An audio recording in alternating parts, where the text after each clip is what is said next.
Welcome to On A Biz, a 30 minutes TV program that brings you to international events and casual business talk.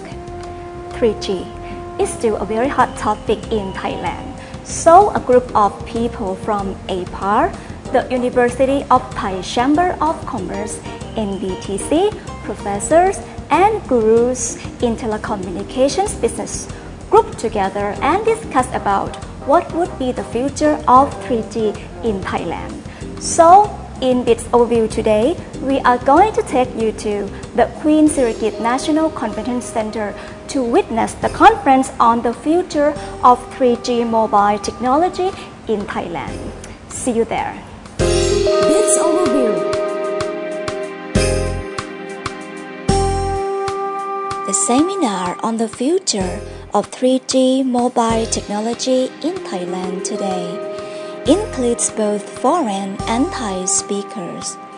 It is organized by the Academy of Public Enterprise Policy, Business and Regulations, or APAR, of University of the Thai Chamber of Commerce.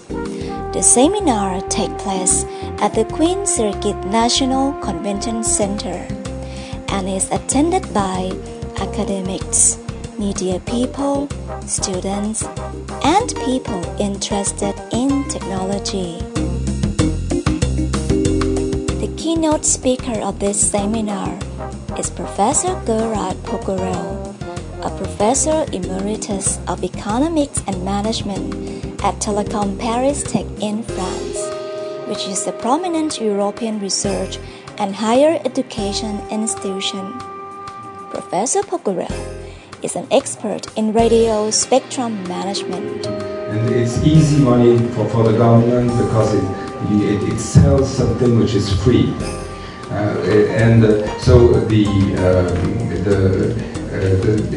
This has been very popular since 10 years ago because the government, I remember, Minister of Finance in many countries, originally they knew nothing about radio spectrum.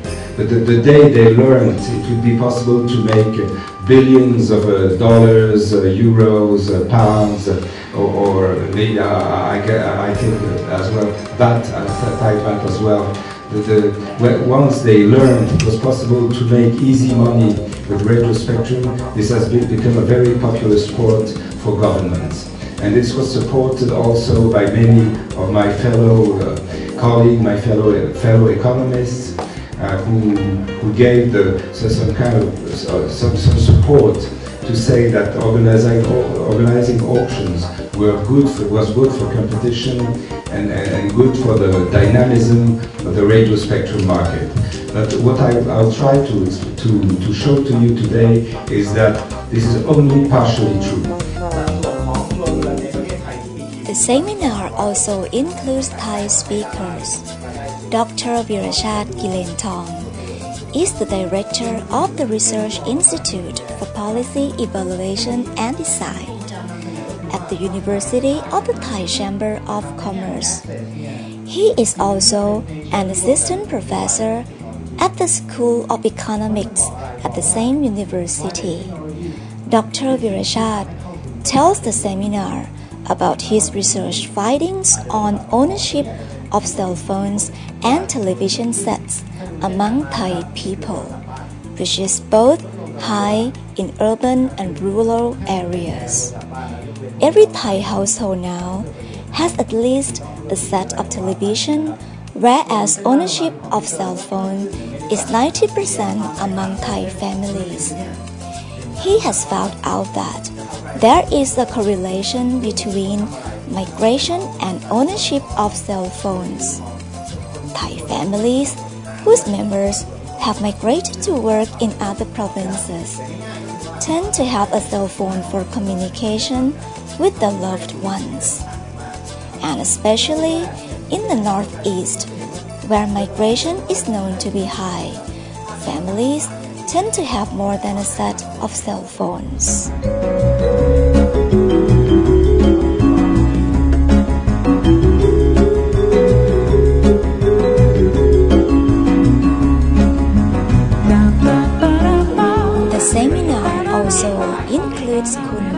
Chaย Thep Phaitul, President of the Thai Game Software Industry Association. Kun Sithichai tells the seminar that video games produced by Thai people are now popular among Laotian people as they can understand Thai language.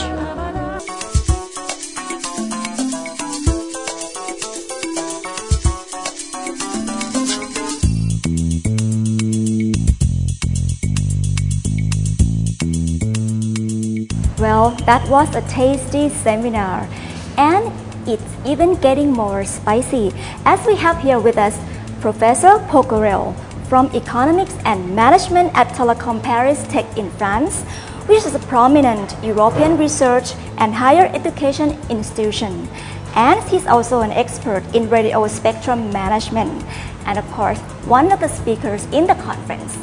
He's going to talk about what would be the main focuses in spectrum auction and how to balance the spectrum allocation for commercial use and public use in BizChat.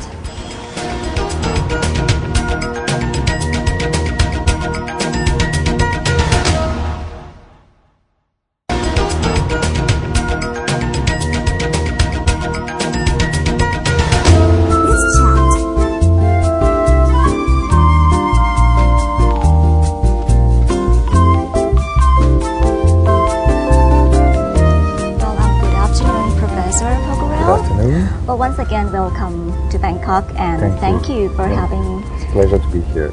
Thank you. First of all, you probably heard about the recently spectrum auction for 3G in 2.1 gigahertz, and the stories after that, of course. But I want to touch more about that today.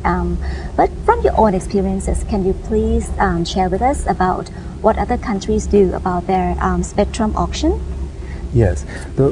Actually, the lesson from what we have learned from the international experience recently is that, introducing competition and dynamism in the wireless market is not as simple as we thought a few years ago. A few years ago, there was this notion that opening the market, organizing auctions for radio spectrum was the way to a beautiful future where competition would reign in favor of customers and subscribers. The problem is that what we have seen from the recent evolutions in markets which were at the forefront of this evolution, like the US or the UK or other countries, is that this opening of the market of telecommunications, the granting of licenses through auctions, has led to situations which are not as satisfactory, as good in terms of competition, in terms of innovation than we thought.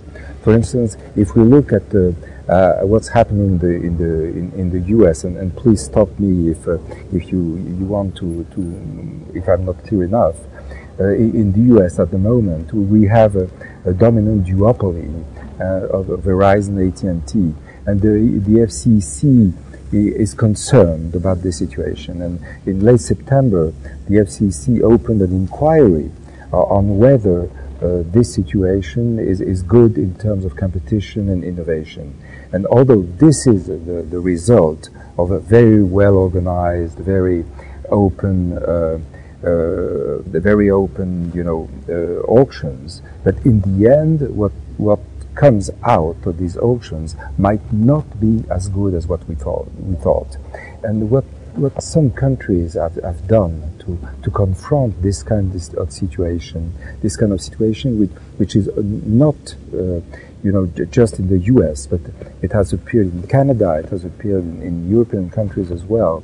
That some governments, have weighed the kind of some governments, some regulators have weighed the kind of leverage they have on the market in terms of innovation, in terms of decreasing rates for customers, as against the necessity of creating new rules to introduce new operators. And for instance, countries like Canada like Sweden, have made special provisions in their auctions for one frequency band or a set of frequency bands to be assigned to a new entrant.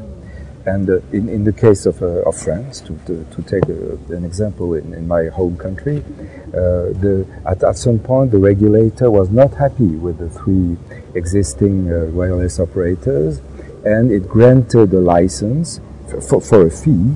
It granted a license to a 4th operator, and it was in January 2012, so it's fairly recent. And this 4th operator has been fairly successful. It has gained 5% market share in 1 year, which is very good. Right. So let's say the spectrum auction, even in US, Canada, or even in France, they all need international standard. But also they face some kind of challenges as well, just same as in Thailand. Yes. So, and also I heard about one interesting sentence that you mentioned in the conference room about the pricing of the spectrum auction should not be the prime focus, or is not the most important factor. Can you please elaborate more about what are those important factors in big picture that we should consider? Yes, thank you for this question. Yes, I think there's too much focus on pricing and on the money the government gets from spectrum auctions. I would say, of course, I wouldn't be in the seat of the ministers of finance. They have a very difficult job, and the government running the government budget is a difficult task. But the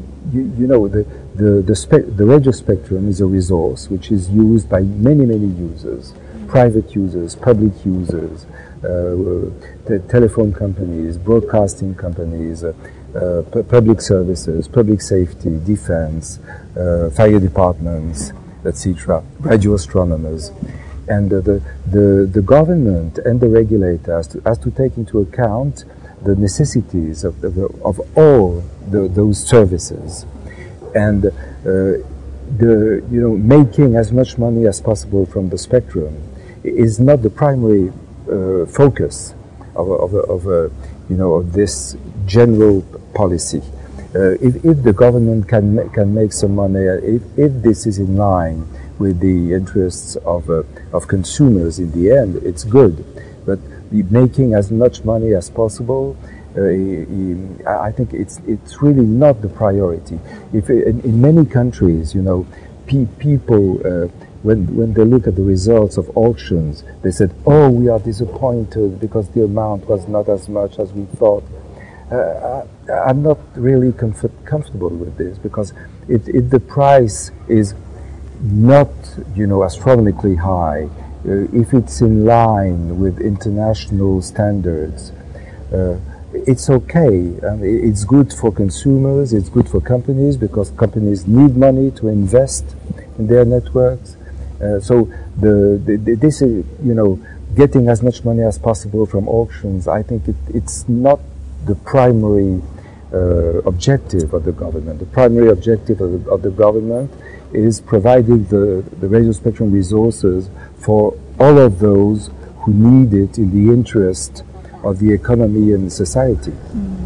Well, I got the reason that pricing is not the main focus here, because there are a lot of benefits, for Thailand or other countries as well to use the spectrum.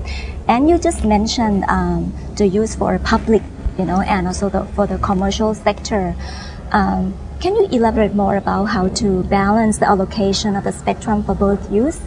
Yes. So I have no personal direct knowledge of the situation in Thailand, but what's very important is that the criteria which apply to the management of public spectrum and private spectrum are very different. In the case of commercial spectrum, you can look at the costs, the various costs, networks, etc., and the cost of spectrum, and the benefits. You have costs and benefits. We are in a regular business environment, so it's possible to balance the two. in the case of the public sector, some people say you can measure the benefits of fire departments or the benefits of defense. I don't believe in this. So I think there's a certain level of quality, of adequacy, which has to be reached by public services, and so the public services have to be, effective technically. They have to use their resources, budgetary resources, spectrum resources, effectively. But this is I would say the criteria are mostly technical. Is the fire department, in a good position to use its spectrum? Does it have the right equipment? Is it efficient? This is, a very technical viewpoint. In commercial areas, and I would say commercial areas, of course, you have wireless telephony. I think commercial broadcasting is in the same category. The criteria are more businesslike. You have to balance costs and benefits. You have to make a profit. So it's different, and we should not mix the two, and especially we should not. We should not make money out of spectrum which is needed by the public sector. Right. So it's not all about money making, but it's about the way of life of people, and about the social responsibility as well, and that's the most important factor that we should focus here. Yes.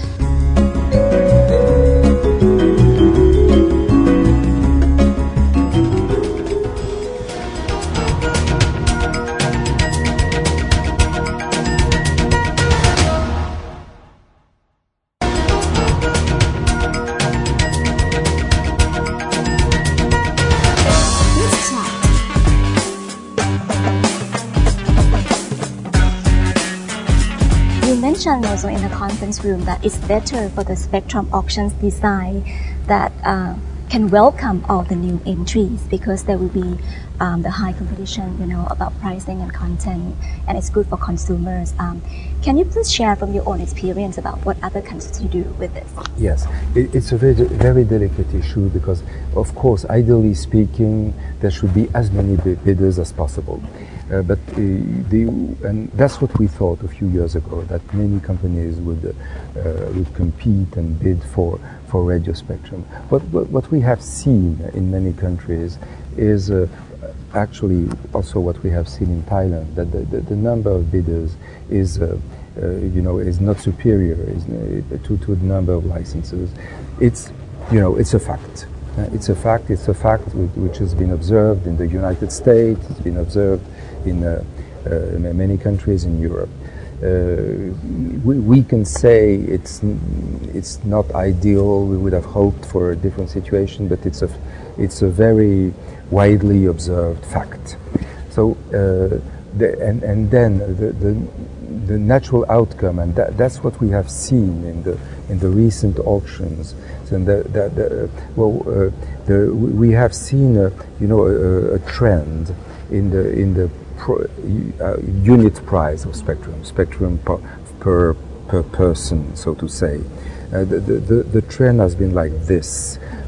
Originally, there was a bubble. There was a spectrum bubble, like there was an internet bubble 10 years ago. But now we have seen a convergence toward a certain level of price. And what we have seen in Thailand is the prices, as far as I know, have been in line with this average international standard price. So now the problem I would say for the regulator has a very delicate job, because his job is not over when the auction has been organized.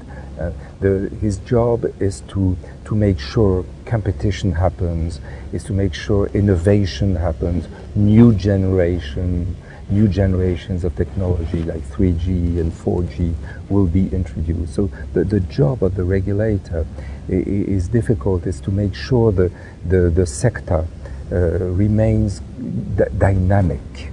And And at some point, the regulator has to weigh whether it has sufficient tools, sufficient leverage to promote this dynamic with the existing operators, or whether it has to create new rules. I don't say this for Thailand, but that's what happened in other countries like France or Sweden or Canada.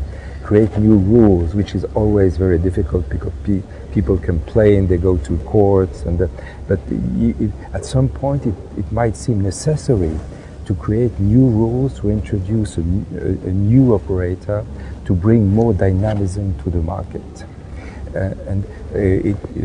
For instance, when I say new rules, for instance, the new operator doesn't have the possibility to build a network, in one year to cover the whole country. So for a certain period of time, the new operator only covers, let's say, 20% of the country, and the regulator makes sure the new entrant has access at a regulated price to the network of the other operators, which is always very delicate and not businesslike. But maybe it's for the good of competition, for the good of customers. In some cases, I don't say it's in all cases, but in some cases, that's what has happened in Canada, that's what has happened in Sweden, what has happened in France. And we don't know. Something maybe will happen in the US as well. The FCC is actually reviewing the situation. Wow, I feel for regulators, especially there are a lot of perspectives, dimensions, a lot of things that regulators should study through, and work on, for the benefits maximization of using the spectrum, and that is not a very, very small job at all. Mm-hmm. Anyway, so let's go back to the new entry. Okay, when we say it is better, for the auction to welcome the new entry, should we come up with a long list to make sure that the qualification of that new entry can be handled, handling the job for this country's infrastructure, cannot be any small or medium-sized firms. Yes. So a new entrant might be useful in some situations. This has to be assessed by either the regulator or the government, depending who has the competency. In some countries, it's the government itself, and the government decides, and the regulator implements the government decision. So the new entrant, the status of the new entrant is a bit delicate, because the new entrant, has to come, he enters in a market which is already in existence. It's not a new market, so it has to conquer customers. And in many countries, you have 100% penetration of wireless telephony. The new entrant really has to grab the customers from the existing operator, so it has to be commercially very dynamic. Plus, it has to have access to the existing networks which were built by the competitors, which is always a very delicate issue for the regulator. But like I said, it's for the good of competition, and the regulator, has to be transparent in this and bold enough, and say, yes, we need a new entrant, and this is for the good of the economy, this is for the good of the society. Yes, and for consumers, yes, of course. So according to Professor Pokharel mentioned today, he said that pricing for spectrum auction should not be the prime focus or the most important factor in spectrum auction. But if 3G or other spectrum does not happen for real in Thailand, we are going to lose a lot of benefits for the country, especially when we are approaching the stage of AEC 2015. And today, thank you very much, Professor Pokharel. Have a very good time in Bangkok. Thank you, thank you.